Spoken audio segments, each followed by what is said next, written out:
The German sergeant wouldn't stop shaking. Callum Mackenzie watched the man's hands tremble as he pressed them against the back of his skull. Mud caked the prisoner's uniform. Blood dried brown around a gash above his left eye. The August rain fell steady across the Norman fields, turning everything the color of old iron. Cal stood 6 feet away, rifle loose in his grip, water dripping from the brim of his helmet. 22 years old, 2 years of war on his face, eyes that had stopped looking young somewhere between Sicily and here. "Name," Cal said. Not a question. An order. The German swallowed. His English came careful, practiced. "Keller. Franz. Sergeant. 352 Infantry Division." "Where were you positioned?" "North Sector. Hill 217. Keller's eyes flicked up, then down again. "We held against the British for 3 days. Good men. Professional soldiers. We knew what we were doing." Cal waited. "Then we heard." Keller's voice dropped. "Heard the Canadians were moving into the line, taking over from the British." Something in the way he said it. Not fear. Worse than fear. Resignation. "That night," Keller continued, "half my squad disappeared. Just gone. Schneider, Hoffman, Weber. Good men. They ran rather than face you." Cal's expression didn't change, but something shifted inside. A question forming that he couldn't quite voice yet. "You're telling me your men deserted because Canadians were coming?" Keller finally met his eyes. "We fought the British. We know how they fight. Professional. By the rules. If you surrender to them, you live to see a prison camp. Your people..." He stopped, started again. "Your people don't take prisoners. Everyone knows this. Even the British know this. That's why we're grateful when we surrender to you and you let us live." The rain kept falling. Cal turned away from the prisoner, scanning the hedgerows where the rest of the German captives sat with their hands behind their heads. 40 men. Exhausted. Defeated. But alive because Cal's lieutenant had been watching when they threw down their weapons. Alive because someone had been watching. The question burned stronger now. When had this happened? When had Canadian soldiers become something German veterans feared more than death? Cal knew the answer. He'd lived the answer.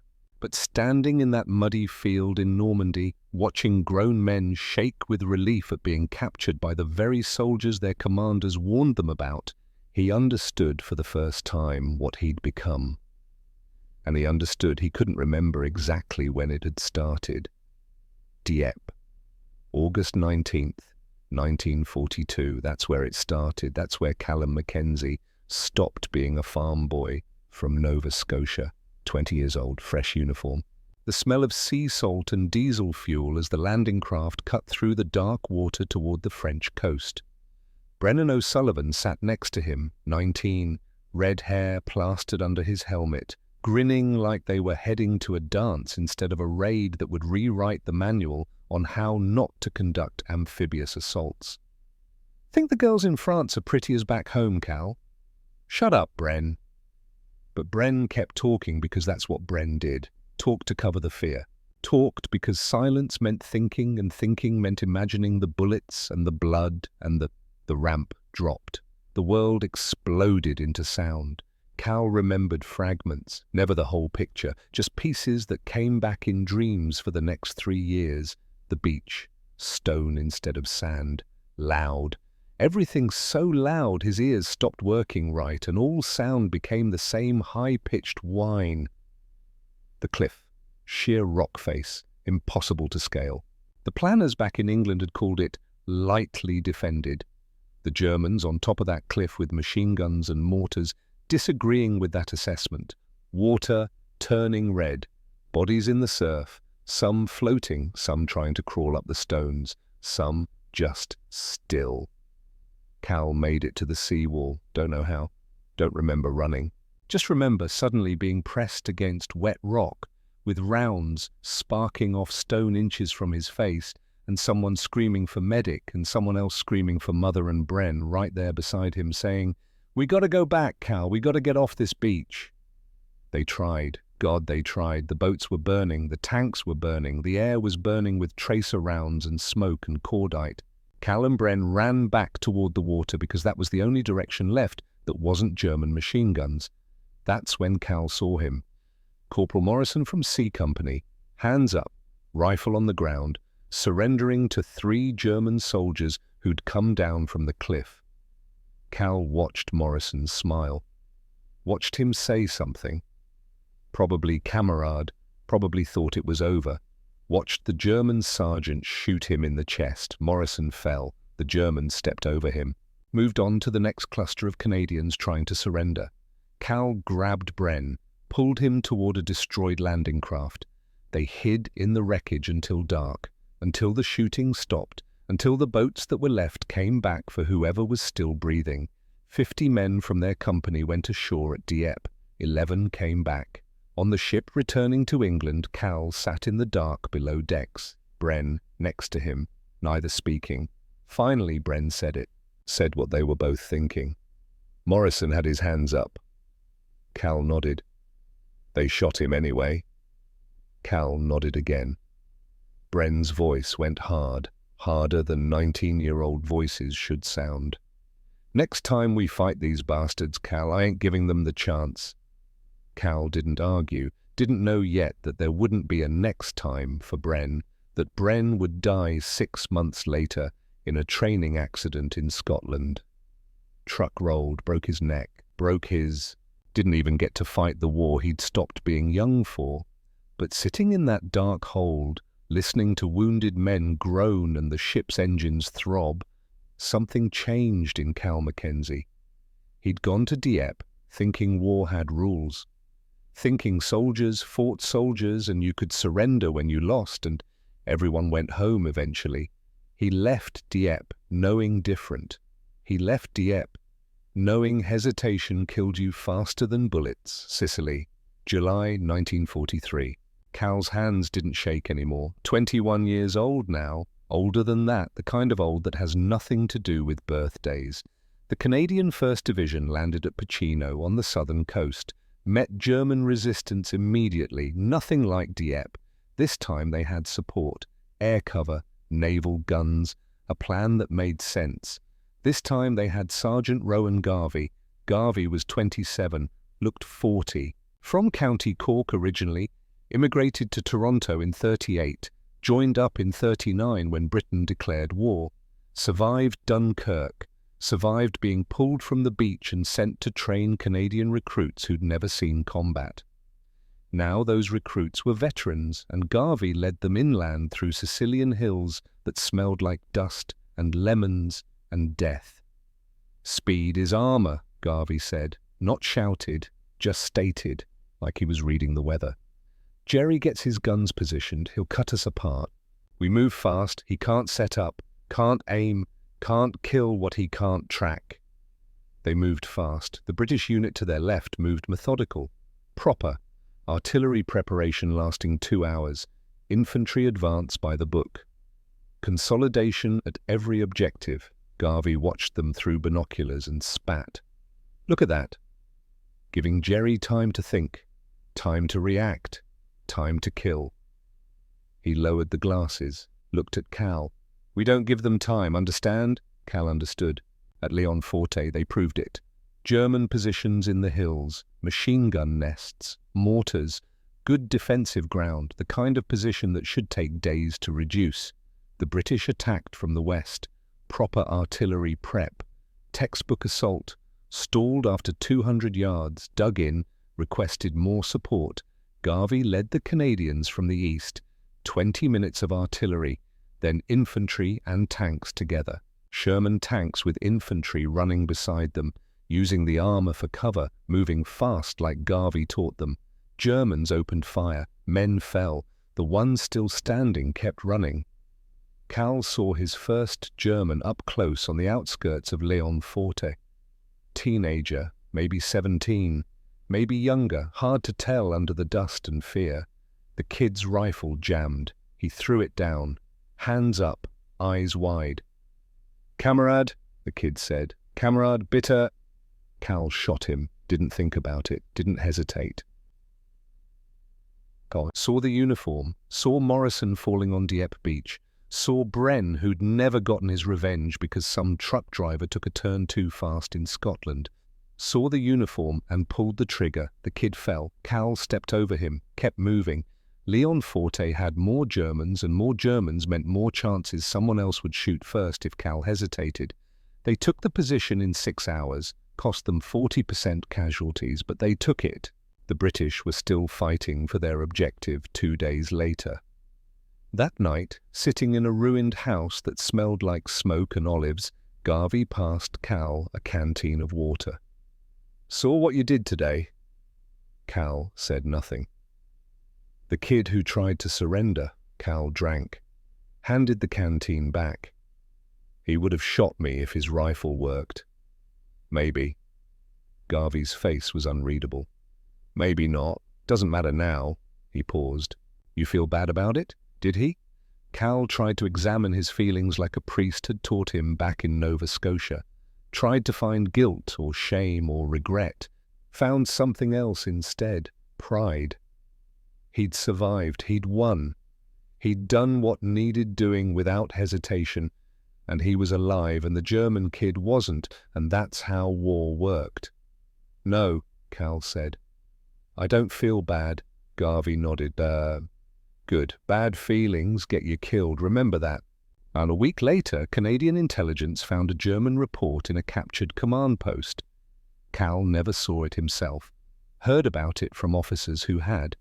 The report noted that Canadian units used less artillery preparation than British forces, advanced faster, maintained momentum even while taking casualties, were more aggressive in close combat, gave less warning before attacks. The report recommended German units facing Canadians should expect close-quarters combat resembling Eastern Front conditions rather than Western Allied tactical doctrine. When Cal heard that, heard the Germans were comparing them to the Russians, he felt that pride again. Stronger this time. They feared Canadians. Good. Let them be afraid. Ortona. December 1943. 21 years old. Old enough to buy a drink in any bar that still had walls, the town sat on the Adriatic coast. Stone buildings, narrow streets, German paratroopers defending every house. The kind of fight where rules stopped mattering because there was no room for rules. Garvey gathered the squad in the ruins of what used to be someone's home, somebody's kitchen, somebody's life before the war came, and turned it into rubble and fighting positions. "Mouse-holing," Garvey said, pointed at the wall. "Jerry expects us to come through doors and windows, so we don't. We blast through walls. Grenade the room before entering. Clear it. Move to the next wall. Repeat. Never stop moving forward. Never give them time to regroup." Cal learned fast. Explosives against the wall. Blow a hole. Grenade through the hole. Wait for the blast. Rush through. Shoot anything that moved. Move to the next wall. Again. Again. Again. Hour after hour. Day after day. Week after week. The sound never stopped. Explosions, gunfire, screaming, stone dust choking every breath. Blood on every surface, because there was always blood on every surface in Ortona. Cal became efficient. He stopped seeing Germans as people, stopped seeing people at all. Just targets, just obstacles between him and the next room and the next building and the end of this nightmare town. He got good at it, better than good. Garvey noticed, recommended him for promotion. Cal refused. Didn't want responsibility for other men. Just wanted to keep moving forward. Because moving forward meant not thinking, and not thinking meant not remembering what he was doing, what he was becoming. On Christmas Day, they found a German lieutenant's diary in a house they'd just cleared. An intelligence officer translated it for them. Cal listened to the translation and felt nothing. The diary described Canadian tactics as brutal and unrelenting. Compared the fighting in Ortona to Stalingrad, said Canadian soldiers showed complete disregard for their own casualties and no interest in taking prisoners when it slowed their advance. The diary's final entry dated 2 days before they found it. These are not the Americans or British we trained to fight. These are something else, something we recognize from the East. We know how this ends. The officers laughed when the translator finished. Cal didn't laugh. He walked outside, sat on rubble that used to be steps, lit a cigarette with shaking hands. Garvey found him there. "You good?" Cal nodded, didn't trust his voice. "The diary bother you?" Cal took a drag, let it out slow. "He's right. We are like the Russians. We don't stop. We don't surrender. We don't take prisoners. We just keep going until there's nothing left to fight." Garvey sat down next to him. "You got a problem with that?" "Should I?" "Depends." Garvey watched smoke rise from burning buildings down the street. "We're winning. Jerry's losing. Our boys are going home. His boys are going to graves or prison camps. In the end, that's all that matters." "Is it?" Garvey looked at him, really looked. "You having doubts, Mackenzie?" Cal met his eyes. "I'm having thoughts. Different thing. Thinking too much gets you killed. Not thinking enough makes you a monster." They sat in silence. Christmas Day, 1943. Ortona, Italy. 2 soldiers wondering what they'd become in the process of winning a war. Finally, Garvey stood. "Get some sleep. We move again at dawn." Cal didn't sleep. He sat on those ruined steps all night, smoking, thinking, watching Ortona burn. By morning, he'd made his peace with it. He was a weapon now. Weapons don't question, they function. That's enough. Had to be enough.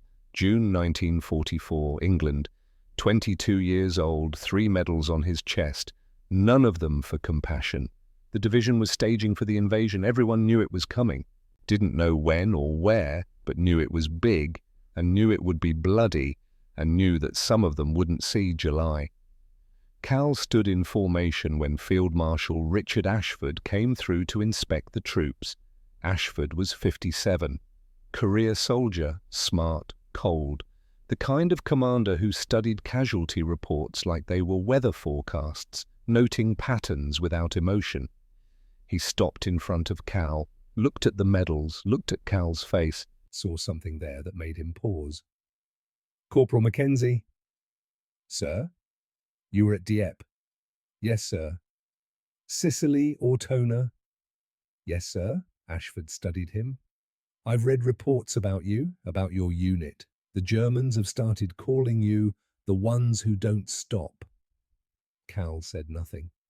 "They fear Canadian soldiers," Ashford continued, "more than they fear British or American forces. You understand why?" "No, sir." A faint smile, cold as the rest of him. "Cold." "Because you fight the way they fought when they were winning. Fast, aggressive, accepting losses that would make other units withdraw.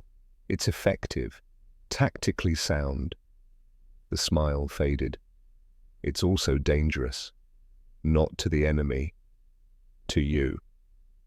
Cal didn't understand. Ashford stepped closer, lowered his voice so only Cal could hear. "I'm about to use men like you as battering rams. Send you where the fighting is hardest, where casualties will be highest, where only aggressive action has any chance of success. I will do this because it works, because you're my best weapon against German defenses." He paused. "Let that sink in." "But weapons can break, Corporal, and once broken they're no good to anyone. Not to me, not to their country, not to themselves." Ashford's eyes were grey and level and utterly without mercy. Win your battles, break German lines, earn their fear, but don't lose yourself doing it, because victory means nothing if you can't live with what you became to achieve it. Cal opened his mouth, closed it, had no words. Ashford nodded as if Cal had answered anyway. You'll do well in France, Mackenzie, I'm certain of it. Try to make sure you survive it, not just physically. He moved on to the next soldier, left Cal standing there with questions he couldn't articulate and warnings he didn't fully understand. Not yet, but he would. In the mud and blood and burning villages of Normandy, Cal would understand exactly what Field Marshal Ashford had tried to tell him. By then, it would be too late. June 6th, 1944. Juno Beach. The water ran red before they reached the sand. Cal hit the surf at 07:35 hours. 22 years old, corporal stripes on his sleeve, 9 men behind him who'd never seen combat and thought Dieppe was just a story old veterans told to scare recruits. By 07:40, 5 of those 9 were dead. The Germans had learned from Dieppe too. Better positions, better fields of fire, better killing zones designed by men who understood exactly how to turn a beach into an abattoir. Cal ran through it. Didn't think. Thinking got you killed. Just moved. Muscle memory from Sicily and Ortona. Find cover. Assess. Advance. Repeat. Don't stop moving because stopped men are dead men. The Atlantic Wall cracked. Not broke. Not shattered. Just cracked, enough for men like Cal to push through. By noon, they were inland. By 1400 hours, they'd reached objectives the planners said wouldn't fall until D+2. By nightfall, Cal's squad, what remained of it, sat in a French farmhouse 6 miles from the beach, farther than any other Allied unit had advanced. Cost them 40% casualties. Cal sat against a stone wall, cleaning his rifle, mechanical, methodical. The bodies of 4 Canadians lay outside under ground sheets. The bodies of 7 Germans lay where they'd fallen. Nobody had bothered moving them yet. Sergeant Garvey dropped down beside him, face grey with fatigue and stone dust. Command says we did good. Pushed farther than the British, farther than the Americans. Cal kept cleaning his rifle. Lost Williams, Chen, Robertson, the Paulson brothers. Cal nodded. Kept cleaning. You feel anything about that? Cal paused, considered the question honestly, examined his internal landscape for grief or guilt or horror, found nothing. No, he said. Should I? Garvey studied him. You're becoming what Ashford warned you about. I'm becoming what wins battles. Same thing? Cal looked at him, eyes flat, empty, apparently. Garvey said nothing else, just stood and walked away, leaving Cal alone with his rifle and his dead friends and the complete absence of emotion where human feelings used to live. The British unit to their east had advanced 2 miles. Professional. Careful, lost 8% casualties, Cal's unit 6 miles, 40% losses. Both approaches worked. One cost less in lives, the other cost less in time. Nobody asked which method the dead preferred. June 8, 1944, the Abbaye d'Ardennes. They found the bodies in the garden, 20 Canadian soldiers, hands still bound behind their backs, single bullet wounds to the head. Execution style, prisoners of war, captured during the initial assault, murdered by the 12th SS Panzer Division, Hitler Youth fanatics who'd been taught that SS blood was sacred and everyone else was expendable. Cal walked among the dead, recognizing faces, Private Hutchins from Vancouver, Corporal McDougall from Montreal, Sergeant Keating, who'd shared cigarettes with Cal at the pre-invasion briefing and said his wife was pregnant and he hoped it was a boy. And there, third from the left, still wearing the Saint, Christopher medal his mother had given him, Alistair Drummond, 18 years old, from Truro, Nova Scotia, 2 streets over from Cal's family farm. Ali's older brother had taught Cal to fish. Ali's sister had gone to the same schoolhouse. Ali had joined up 6 months ago, eager and young, and convinced the war would be over before he got to France. Now Ali was face down in monastery dirt with a bullet hole where his skull used to be. Cal knelt beside the body. Didn't cry. Couldn't cry. That mechanism had stopped working somewhere between Sicily and here. But something happened inside him in that garden. Something broke that had been cracking since Dieppe, fracturing through Sicily, splintering in Ortona, and now finally shattered completely. He stood, turned to Garvey. The 12th SS did this. Yes. They're still in the area. Yes. Cal's voice came out flat. Dead. Next ones we catch. Garvey understood without Cal finishing the sentence. Lieutenant Patterson is with us, British liaison. He'll report it. I don't care. Cal, I don't care, Sergeant. Ali was 18. He surrendered. They shot him anyway. Cal looked at the bodies, all of them. 20 murders dressed up as military necessity. The Geneva Convention is for soldiers. These aren't soldiers. These are murderers in uniforms. Garvey said nothing. Because what was there to say? They buried the bodies that afternoon. A chaplain said words. Men saluted. Everyone pretended it mattered. Cal stood at the edge of the grave and made a promise to a kid from Truro who'd never see 19. Next SS prisoners they took wouldn't see another sunrise. June 10th, 1944. 3 kilometers south of Caen.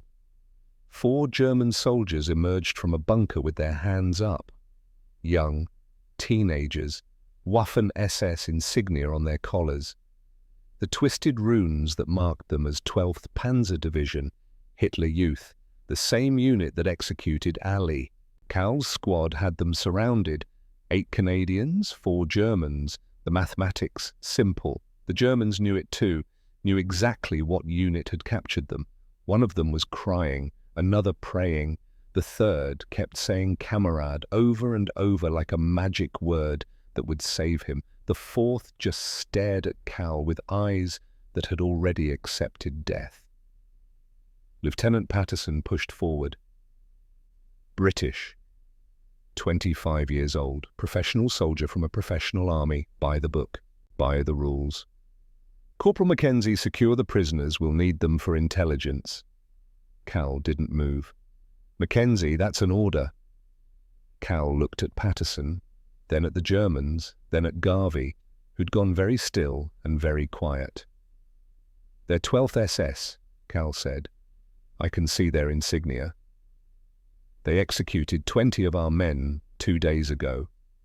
Patterson's jaw tightened. That's not confirmed to be this specific unit. They're 12th SS, that's confirmation enough.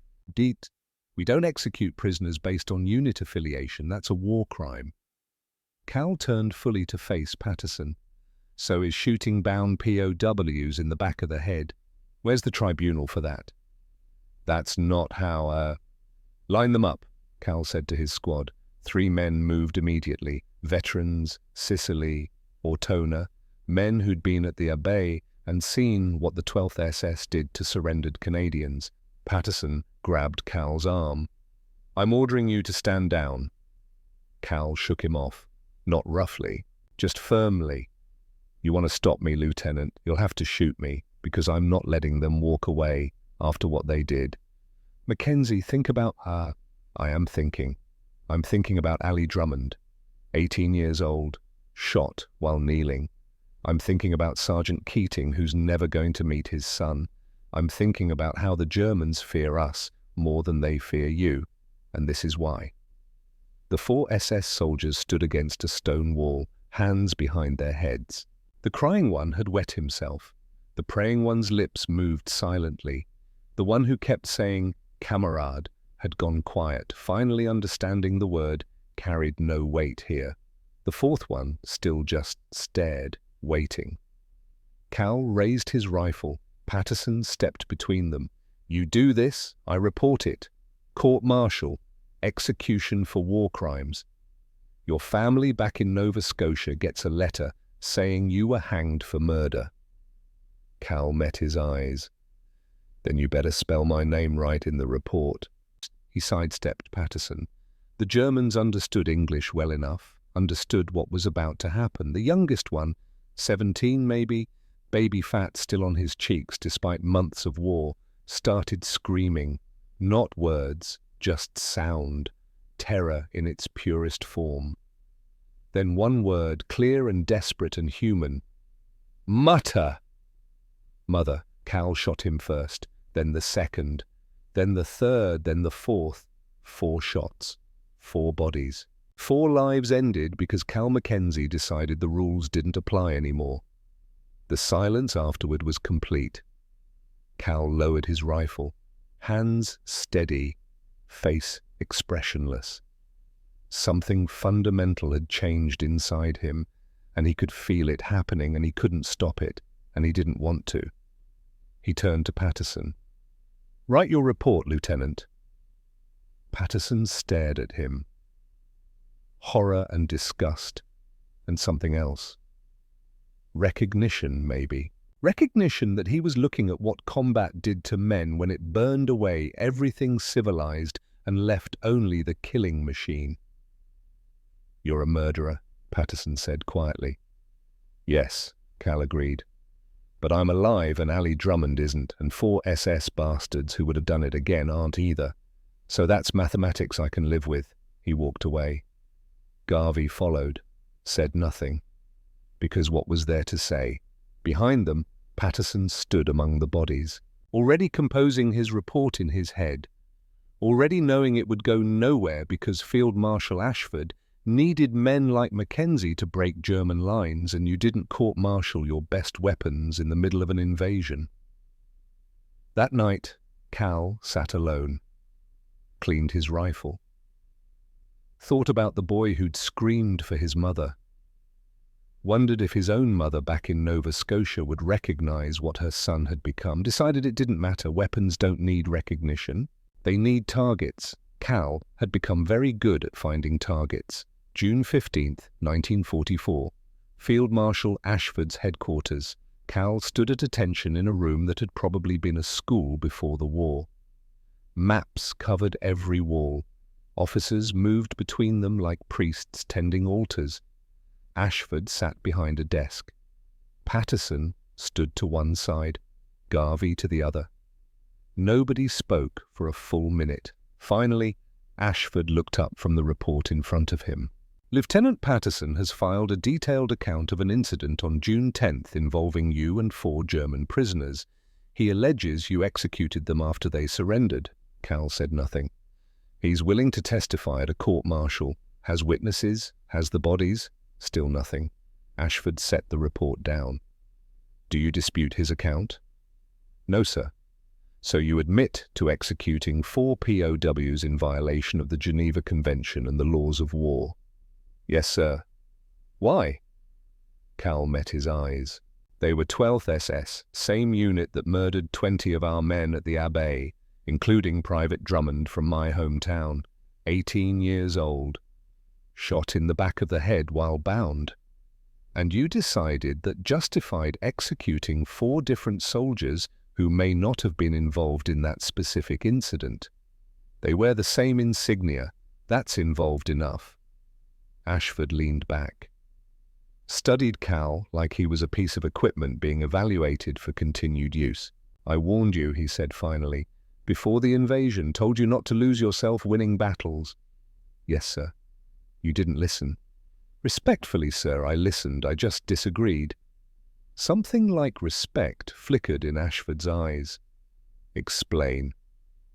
Cal chose his words carefully. "You told me weapons can break. That victory means nothing if you can't live with what you became. But you also told me you'd use me as a battering ram, send me where fighting is hardest, where only aggressive action succeeds." He paused. "Can't have both, sir.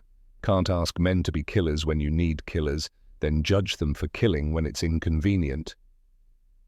Ashford was quiet for a long moment. Then he turned to Patterson. "Lieutenant, your report is thorough and accurate. It's also classified, top secret, for my eyes only." Patterson went rigid. "Sir, war crimes require that." "They require me to win this war, Lieutenant.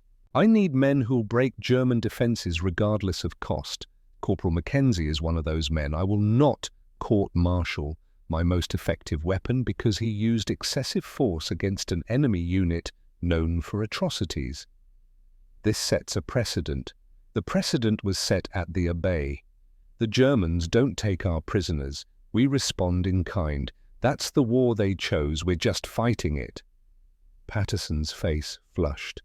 "If this becomes known, it won't, because you'll keep your mouth shut, follow your orders, and remember that we're trying to liberate Europe, not win a moral philosophy debate."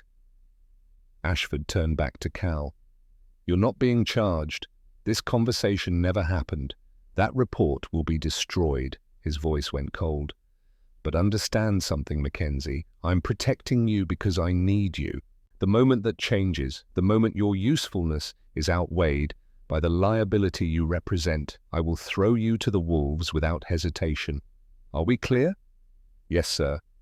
"Can you control it? The rage, the need for revenge?" Cal thought about lying, decided against it. "No, sir, but I can direct it. Point me at German positions and I'll break them. Just don't ask me to pretend there are rules anymore." Ashford studied him, then nodded slowly. "Dismissed." Cal saluted, turned, walked out. In the hallway, Garvey caught up with him. "You just sold your soul to the devil." "Devil's winning the war," Cal said. "God can have my soul when it's over. If there's anything left worth saving." August 8th, 1944. Operation Totalize, midnight. Darkness absolute, except for tracer fire and burning vehicles.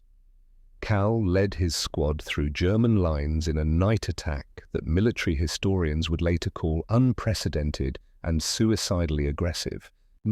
Sherman tanks rolled forward, infantry behind them, using darkness as cover, using speed as armor, using the one tactical advantage Germans didn't expect from Western Allied forces, complete willingness to accept catastrophic casualties if it meant breakthrough. Cal's squad, 12 men at start, by 0300, 7, by 0600, 4, by 0800, when they finally stopped advancing because there were no more Germans in front of them. 3. Calvin Garvey. Private Morrison, who was 19 and had lost his mind somewhere around 0400, and kept asking where everyone went even though he was standing in their blood. But they'd done it. Broken through, punched a hole in German lines that British armor was already pouring through. Cal sat on a destroyed Panzer and watched the sun rise, covered in blood. Not his, other people's. Couldn't remember whose. A British officer approached, Major something, didn't matter. "Extraordinary work, Corporal. Intelligence says German commanders are shocked. Said you attacked in conditions they thought would stop any sane force." Cal looked at him. "We're not sane, that's the point." The Major blinked. "I'm sorry?" "We don't fear death, sir. Can't fear what you're already carrying inside you." Cal gestured at the battlefield.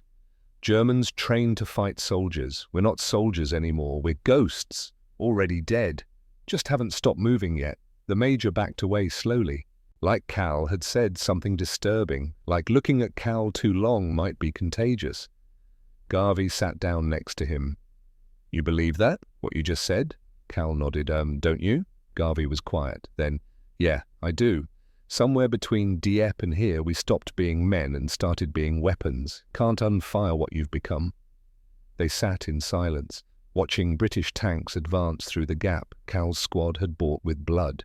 60% casualties, but mission accomplished. That afternoon, Field Marshal Ashford arrived at the breakthrough point, surveyed the battlefield, the bodies, the burning vehicles, the cost. He called Cal over. "I have something to show you." He spread papers on the hood of a jeep. Statistics, numbers, cold mathematics of war. Canadian forces represent 10% of my total strength in this theatre. Cal nodded. You've sustained 15% of total casualties. Cal looked at the numbers, looked at Ashford. And? You're being used disproportionately, assigned the hardest missions, suffering the highest losses. But we're succeeding.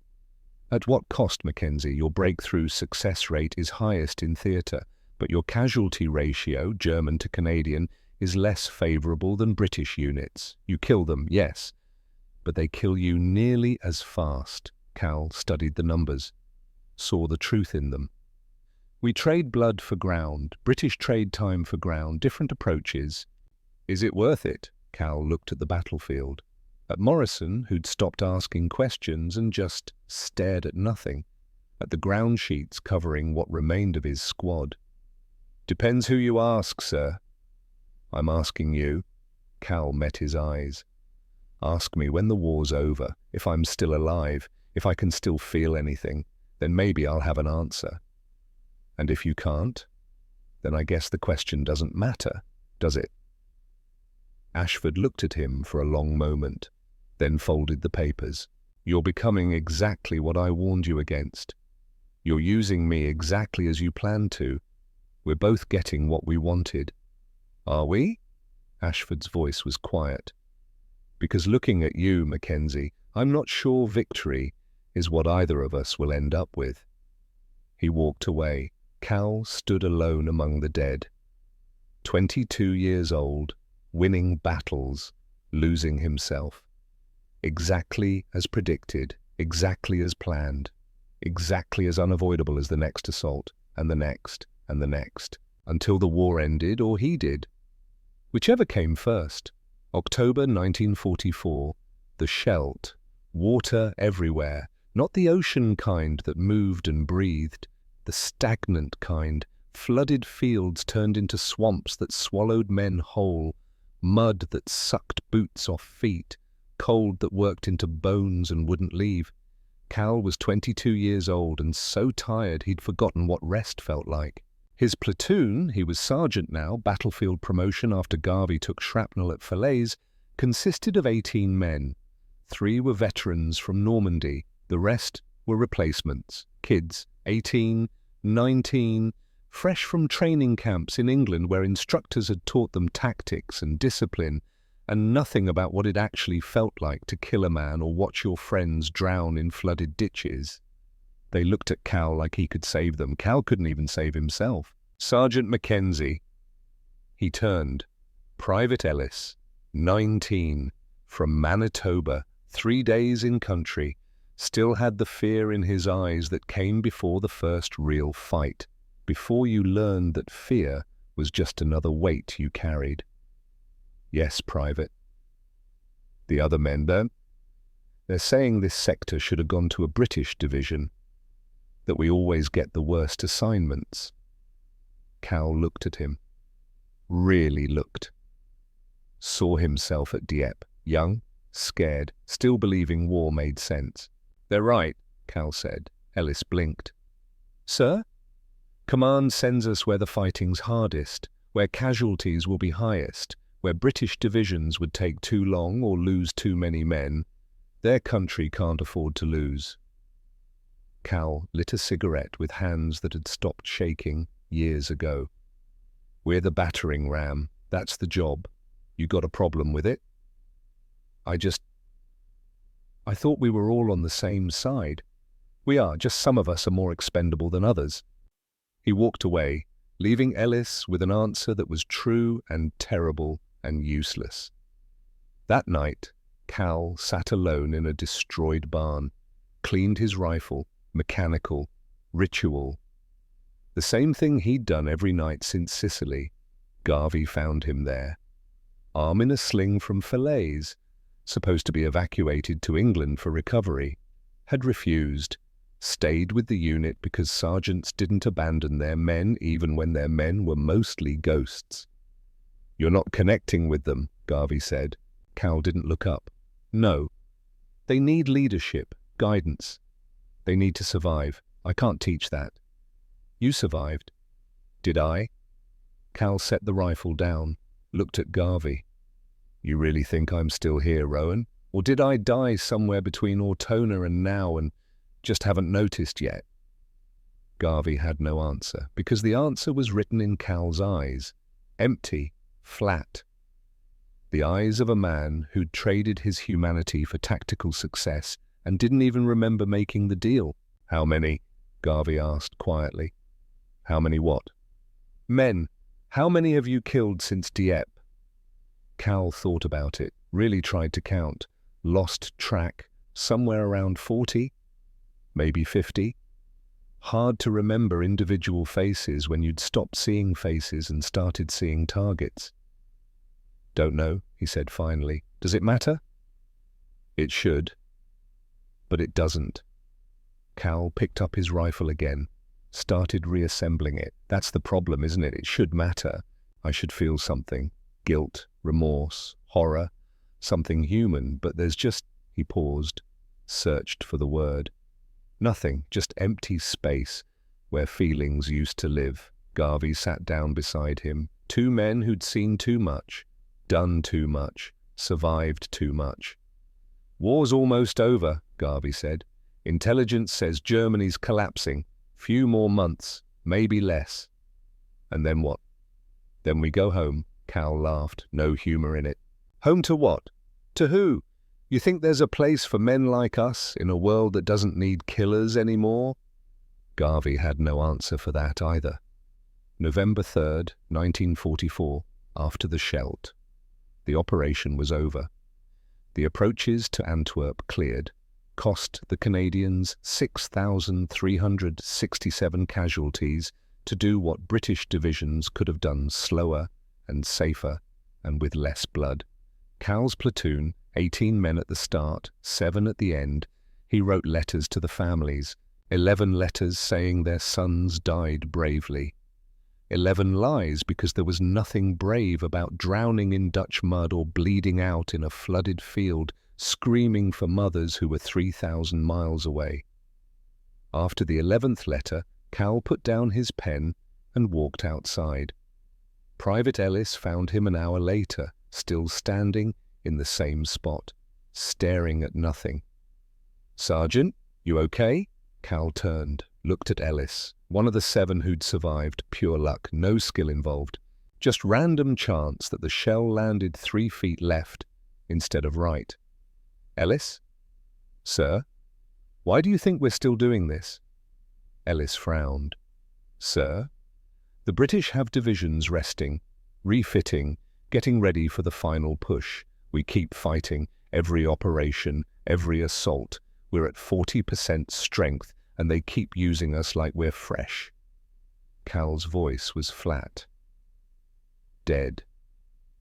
Why do you think that is? Ellis hesitated. Because we're good at it? Because we're willing to die for it. There's a difference. Cal turned back to the horizon. Go get some sleep, Private. We move again tomorrow. Where? Does it matter? Ellis left. Cal stayed, thinking thoughts that soldiers weren't supposed to think. Questions that had no good answers. How much longer? How many more men? At what point did the cost outweigh the victory?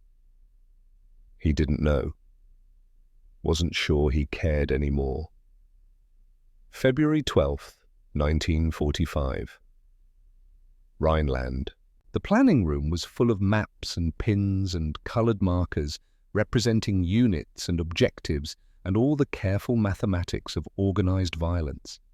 Cal stood at the back, one sergeant among many, but Field Marshal Ashford had specifically requested his presence. Frontline perspective, they called it, really meant, we need to know if we can use your men again. Lieutenant General Harlow, commanding the 1st Canadian Army, stood across from Ashford, tension visible between them, a disagreement that had been building for months. Your proposal assigns Canadian divisions to lead the main assault, Harlow said. Voice controlled, but anger underneath. Again. They're most effective in that role, Ashford replied, They're exhausted, under strength. They've taken disproportionate casualties since Normandy, while British divisions have had time to rest and refit. British divisions will be used for exploitation after the breakthrough, after Canadians bleed for it. As always, Harlow's voice went hard. Field Marshal, my divisions have been your battering ram since Sicily. At some point, the ram breaks. Ashford's expression didn't change. Are you refusing the assignment? I'm questioning the pattern. We're 10% of your force. We've taken 15% of your casualties. When does it end? When Germany surrenders. And if we're all dead by then? Silence. Ashford turned, looked directly at Cal. Sergeant Mackenzie, you've fought in every major Canadian operation since Sicily. Your opinion, can your men handle another major assault? Every eye in the room turned to Cal. He thought about Ellis, about the 11 letters he'd written, about the 40 men he'd trained who were dead, about the empty space inside him where humanity used to live. Yes, sir, Cal said. They can handle it. Harlow stared at him. Sergeant? They'll do the job, sir. They always do. They'll attack when ordered. They'll break through German lines. They'll succeed because that's what we do. Ashford nodded. There's your answer, General. I wasn't finished, Cal said. The room went quiet. Ashford's eyes narrowed. Continue. Cal stepped forward. They'll do it, sir. Then they'll die. Then you'll replace them with more boys who don't know what they're walking into, and those boys will die. And you'll replace them. And the cycle continues until Germany surrenders or we run out of Canadians. He paused. So yes, we can handle another assault. Question is whether that's victory or just, mathematics. The silence stretched. Finally, Ashford spoke. You're out of line, Sergeant. Yes, sir. I know. You're also right. Ashford looked at Harlow. British divisions will share the main assault. Canadian forces will have time to refit before the next major operation. Harlow looked surprised. Field Marshal, I've used Canadian aggression as my primary offensive weapon since Sicily. It's been effective. It's also been unsustainable. Ashford's gaze moved back to Cal. Looking at men like Mackenzie, I see the cost, not just in casualties, in what combat does to the survivors. He closed the file on his desk. Meeting adjourned. New orders will be issued by 1800 hours. Officers filed out. Cal turned to leave. Mackenzie? He stopped, turned back. Ashford stood alone now. The field marshal who commanded armies, the man who'd warned Cal 2 years ago about losing himself. You've changed, Ashford said quietly. Yes, sir. When I warned you before the invasion, I remember. I don't think you understood. I don't think I made it clear enough what would happen. Cal met his eyes. You made it clear, sir. I just didn't have a choice. Neither did you. We both did what we had to do. You needed a weapon. I became one. That's the war we're fighting. Dick. Ashford was quiet for a long moment. Then, when this is over, what will you do? I don't know if there'll be anything left to do anything with. That's what I was afraid of. Cal saluted, left. Behind him, Ashford stood among maps of a war almost won, wondering if victory was worth the price paid in men like Callum Mackenzie, men who'd won every battle and lost themselves completely. May 8th, 1945, VE Day. The war in Europe was over. Cal was 23 years old. He'd survived Dieppe, Sicily, Ortona, Normandy, the Scheldt, the Rhineland. Survived when 90% of the men he'd landed with at Juno Beach hadn't. He felt nothing. London was celebrating. Paris was celebrating. Every liberated city from Norway to Italy was celebrating. Cal sat alone in a Dutch farmhouse and drank German schnapps he'd found in a cellar and felt absolutely nothing. Garvey found him there at midnight. "It's over, Cal." "Yeah." "We won." "Yeah." Garvey sat down. "You going to celebrate?" Cal looked at the bottle. "This is me celebrating." "When do we ship home?" "Don't know. Month maybe, maybe 2. What'll you do, back in Nova Scotia?" Cal had no answer. Couldn't imagine it. Couldn't picture himself on the farm. Couldn't see himself at church on Sundays or town dances or any of the normal life he'd left behind in 1942. That Cal was dead, died on Dieppe Beach or in Sicily or Ortona or one of 100 other places where pieces of his soul had been left behind. "I don't know," he said finally. Lieutenant Patterson appeared in the doorway.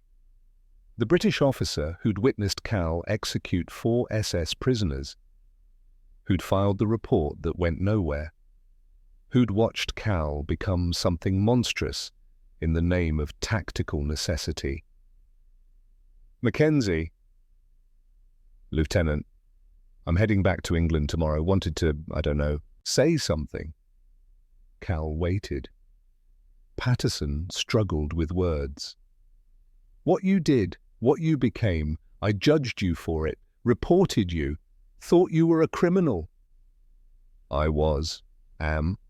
No, you were a soldier doing what war required. I was a soldier pretending there were still rules."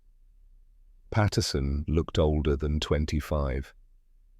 Looked like someone who'd learned hard truths. "I'm sorry for reporting you, for not understanding." Cal took a drink. "Don't be. You were right. I am a murderer. Just happened to be the kind of murderer we needed. Doesn't make it less true. Will you be all right after?" Cal laughed, bitter, empty. "That question assumes there's an after for men like me, assumes we can just switch off the killing and become human again." He met Patterson's eyes. "Can you switch it off, Lieutenant? Stop seeing targets when you look at people. Stop calculating fields of fire when you walk into a room. Stop waking up thinking you're back in Normandy?" Patterson said nothing, because he couldn't, because he knew the answer. "We won the war," Cal said quietly, "but I'm not sure we didn't lose something more important in the process." Patterson left. Garvey stayed. 2 veterans who'd survived everything except peace. September 1975. 30 years later. The package arrived at Cal's farm in Nova Scotia on a Tuesday. He was 53 years old, grey hair, lines carved deep around eyes that had never regained the light they'd had before Dieppe. He farmed now. Alone, never married, never talked about the war except when reporters came around on anniversaries and he gave them the same stock answers about service and sacrifice and duty. Never told them the truth. The package was from England, from the estate of Field Marshal Richard Ashford, who died 3 months prior. Inside, a leather-bound manuscript, personal memoirs, unpublished, never meant for public eyes. A note attached in shaky handwriting, written near the end. "Mackenzie, you should know the truth. What I thought, what I knew, what I did anyway. You earned this, for better or worse. Ashford." Cal made coffee, sat at his kitchen table, opened the manuscript to the chapter titled "The Canadian Question." He read Ashford's words. "I used Canadian aggression as my primary offensive weapon throughout the Northwest Europe campaign. They were, man for man, the most effective assault troops under my command. They broke German defenses other units could not breach. They maintained offensive momentum under conditions that would cause British or American forces to pause and regroup. They achieved objectives I thought impossible. They also paid a price I would never have demanded of British divisions. 15% of my casualties, 10% of my force. The mathematics speak plainly. I spent Canadian lives at a rate I would not, could not, spend British lives. Political necessity, strategic calculation, moral bankruptcy. I told myself it was justified, that men like Corporal Callum Mackenzie were weapons to be aimed at German positions, that their aggression was tactically valuable, that the war required such men. All true, all insufficient. Looking back from the distance of 3 decades, I see clearly what I chose not to see in 1944. I knew the cost.